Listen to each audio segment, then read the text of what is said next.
તો આગળ સમાચારમાં વાત કરીએ તો મહત્વપૂર્ણ સમાચાર સામે આવી રહ્યા છે। મહત્વના સમાચાર સામે આવી રહ્યા છે, કહી શકાય ગુજરાત રાજકારણને લઈને સૌથી મોટા સમાચાર સામે આવ્યા। તો વડોદરા બાદ સાબરકાંઠામાં પણ રાજીનામાનો દોર જોવા મળ્યો। તો ઉમેદવારી પરત ખેંચી છે। રંજન ભટ્ટે ચૂંટણી નહીં લડે। રંજન ભટ્ટ ચૂંટણી નહીં લડવા માટે ઇનકાર કર્યો।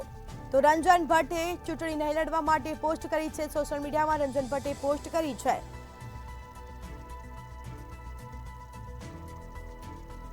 તો સમાચાર સામે આવ્યા છે મહત્વપૂર્ણ ગુજરાતની રાજનીતિના સૌથી મોટા સમાચાર। વડોદરા બાદ સાબરકાંઠાના ઉમેદવારોમાં પણ અનિચ્છા જોવા મળી છે। તો રંજન ભટ્ટ ચૂંટણી નહીં લડે। તો સોશિયલ મીડિયામાં રંજન ભટ્ટે પોસ્ટ કરી છે। રંજન ભટ્ટે ચૂંટણી નહીં લડવા માટે ઇનકાર કર્યો છે।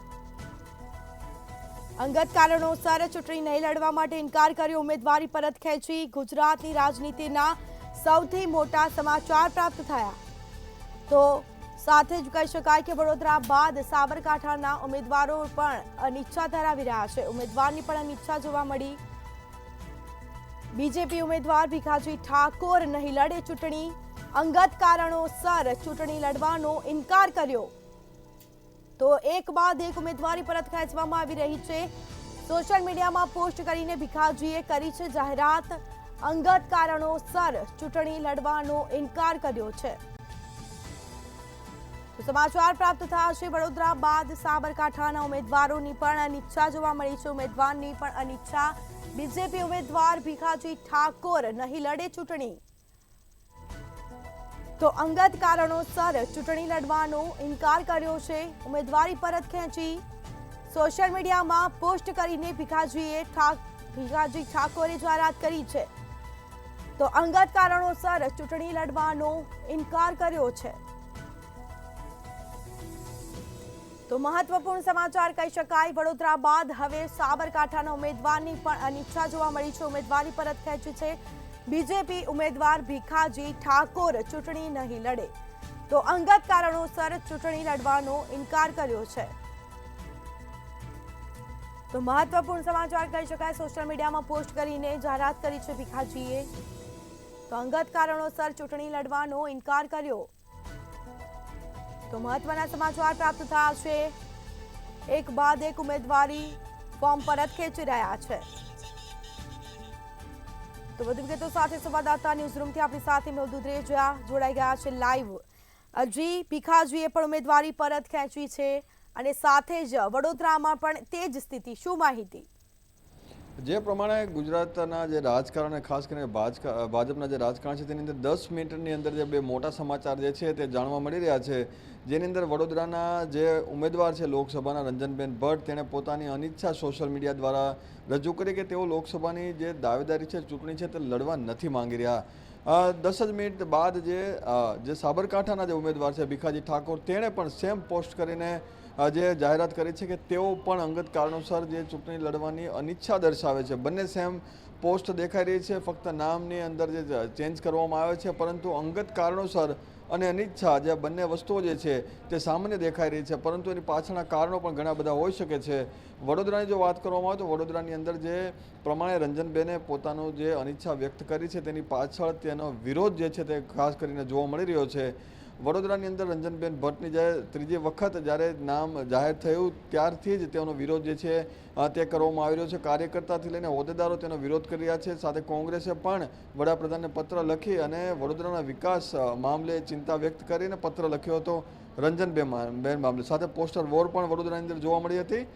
સાબરકાંઠાની અંદર ભીખાજી ઠાકોર છે તેની અટકને લઈને જે થોડે વિરોધ જે છે, સાથે સાથે થોડી મૂંઝવણ હતી, તે પણ ક્યાંક ને ક્યાંક દેખાઈ રહી છે, પરંતુ તેઓ મોટો કોઈ વિરોધ સાબરકાંઠાના ઉમેદવારને લઈને જોવા મળ્યો ન હતો।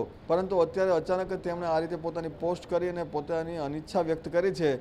આ મામલે બંને ઉમેદવારો છે તેને જે સમજાવવામાં આવશે, તેની સાથે ચર્ચા કરવામાં આવશે। ત્યારબાદ અંગત કારણોસર શું હશે તે અંગત કારણ જે છે તે જાણવા મળશે। પરંતુ હાલ જે છે અનિચ્છા દર્શાવ્યા બાદ બંને ઉમેદવાર જે છે તેની જગ્યાએ કોણ આવશે તેના નામને પણ જે ચર્ચા શરૂ કરી દીધી છે। કારણ કે વડોદરાની અંદર જે પ્રમાણે ધમાસાણ મચી રહ્યું છે, તો તેને ડામવા માટે પણ કેન્દ્રીય માંથી પણ કોઈ મંત્રી જે છે તેને પણ જે આ ચૂંટણી લડાવી શકાય છે ભાજપ, અને સાથે સાથે કોઈ મોટા કદ્દાવર નેતા હોઈ શકે તેને પણ જે ચૂંટણી છે લોકસભાની તે લડાવી શકે છે. સાથે સ્થાનિક નેતાઓ પણ પોતાની દાવેદારી છે તે મજબૂત કરી રહ્યા છે, અને સાથે દાવેદાર હોવાના પણ જે તેઓ વારંવાર જાહેરમાં પણ કહી ચૂક્યા છે. સાથે સાબરકાંઠાની વાત કરવામાં તો સાબરકાંઠાની અંદર પણ જે દાવેદાર છે તે હવે બીજો લાવવામાં આવશે, કારણ કે જે ભીખાજીએ જે પ્રમાણે પોતાની અનિચ્છા વ્યક્ત કરી છે અને તો તેની જગ્યાએ પણ જે સ્થાનિક જે નેતા છે જે દાવેદારી નોંધાવી છે તેમનો પણ ચાન્સ આવશે, અથવા કોઈ આયાતી ઉમેદવાર તરીકે પણ જે ભાજપ જે છે તે આગામી દિવસોમાં આ બંને જે નામ છે તેની જગ્યાએ બીજા નામ જે જાહેર કરશે. પરંતુ હાલ બંનેના અંગત કારણ ક્યાં છે તે જાણવા માટે પણ બંનેને જે ગાંધીનગર કમલમ ખાતે બોલાવવામાં આવશે. જી, વડોદરા પછી સાબરકાંઠામાં પણ પ્રેશર પોલિટિક્સ ચાલી રહ્યું હોય ક્યાંક ને ક્યાંક તેવું લાગી રહ્યું છે, શું માહિતી? જે પ્રમાણે બંને ઉમેદવારે અચાનક જ આ રાજીનામા ધર્યા છે, તો ક્યાંક એવું પણ હોઈ શકે છે કે બંને ઉમેદવારનો જે વિરોધ, આંતરિક વિરોધ અને ખાળવા માટે બંને ઉમેદવાર છે તે બદલવાની વાત હોઈ શકે છે. સાથે ગઈકાલે પણ એક મહત્વની વાત આવી હતી કે આણંદના ઉમેદવાર છે તે બદલી રહ્યા છે, તે પણ ચર્ચાએ ચકડોળ મચી રહી. જે પ્રમાણે મિતેશ પટેલે કહ્યું છે કે તેઓ ફક્ત એક ફંક્શનમાં ગયા હતા, પરંતુ ક્યાંક ને ક્યાંક જે ચર્ચા જે છે તે ઉમેદવાર નામ બદલવાની વાત હતી, પરંતુ અચાનક જ વડોદરા અને સાબરકાંઠાના આ જે બે સમાચાર છે તેણે ભાજપને આંચકો આપ્યો છે, અને સાથે જ આ બંને ઉમેદવાર ઉપર કોઈનું પ્રેશર હતું કે તેનો વિરોધ થઈ રહ્યો હતો, તેને લઈને આજે ઉમેદવાર નહીં કરવાનો જે નિર્ણય લીધો છે તે ટૂંક જ સમયની અંદર જાણવા મળશે.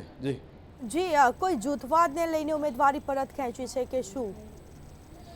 જે હોઈ શકે છે, કારણ કે વડોદરાની અંદર જે જૂથવાદ જે અત્યારે જોવા મળી રહ્યો છે, કારણ કે જ્યોતિબેન પંડ્યાએ પણ પોતાની દાવેદારી નોંધાવી છે, સાથે શહેર પ્રમુખ છે તે પણ દાવેદારમાં પોતાનું ફોર્મ ભરી ચૂક્યા છે. બીજા પણ જે ઘણા નેતાઓ છે તેણે પોતાની ઈચ્છાઓ વ્યક્ત કરી હતી, પરંતુ ખુલ્લેઆમ જ્યોતિબેન પંડ્યાએ રંજનબેન ભટ્ટનો વિરોધ કર્યો, અને સાથે સાથે તેને ભ્રષ્ટાચારી અને કૌભાંડી જેવા શબ્દો પણ કહી ચૂક્યા હતા. તેને લઈને પણ વિરોધ છે તે જોવા મળ્યો હતો. આ તમામ વસ્તુઓને ધ્યાનમાં રાખી અને કોંગ્રેસે પણ બળતામાં ઘી હોમિયાની જેમ પોસ્ટર વોર જે ચલાવી દીધી, તેને લઈને ક્યાંક ને ક્યાંક આજે રંજનબેને પોતાની ઈચ્છા છે ચૂંટણી નહીં લડવાની તે નક્કી કર્યું તેવું લાગી રહ્યું છે.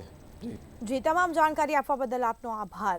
તો સમાચાર પ્રાપ્ત થયા છે અંગત કારણોસર ચૂંટણી નહીં લડવાનો ઇનકાર કર્યો. વડોદરા બાદ સાબરકાંઠાના ઉમેદવારની પણ અનિચ્છા જોવા મળી છે. તો બીજેપી ઉમેદવાર ભીખાજી ઠાકોર ચૂંટણી નહીં લડે. અંગત કારણોસર ચૂંટણી લડવાનો તેઓએ ઇનકાર કર્યો છે. સોશિયલ મીડિયા પર પોસ્ટ કરી અને જાહેરાત કરી છે.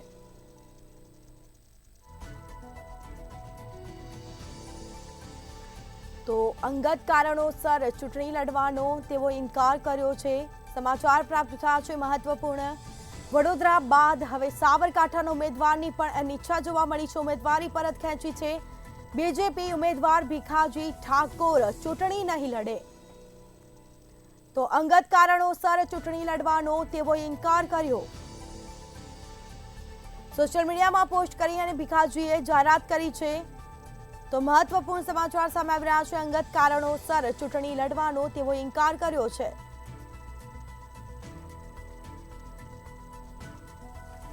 તો વડોદરા બાદ સાબરકાંઠાના ઉમેદવારની પણ અનિચ્છા જોવા મળી છે. બીજેપી ઉમેદવાર ભીખાજી ઠાકોર ચૂંટણી નહીં લડે, ઇનકાર કર્યો ચૂંટણી લડવાનો. અંગત કારણોસર ચૂંટણી લડવાનો ઇનકાર કર્યો. ઉમેદવારી પરત ખેંચી. સોશિયલ મીડિયામાં પોસ્ટ કરી અને ભીખાજીએ જાહેરાત કરી. તો સમાચાર પ્રાપ્ત થયા છે. અંગત કારણોસર ચૂંટણી નહીં લડવાનો ઇનકાર કર્યો. વડોદરા બાદ સાબરકાંઠામાં ઉમેદવારીની અનિચ્છા જોવા મળી છે. બીજેપી ઉમેદવાર ભીખાજી ઠાકોર ચૂંટણી નહીં લડે. તો અંગત કારણોસર ચૂંટણી લડવાનો ઇનકાર કર્યો. સોશિયલ મીડિયામાં પોસ્ટ કરી અને ભીખાજીએ જાહેરાત કરી છે. તો મહત્વપૂર્ણ સમાચાર કહી શકાય. અંગત કારણોસર ચૂંટણી લડવાનો ઇનકાર કર્યો છે.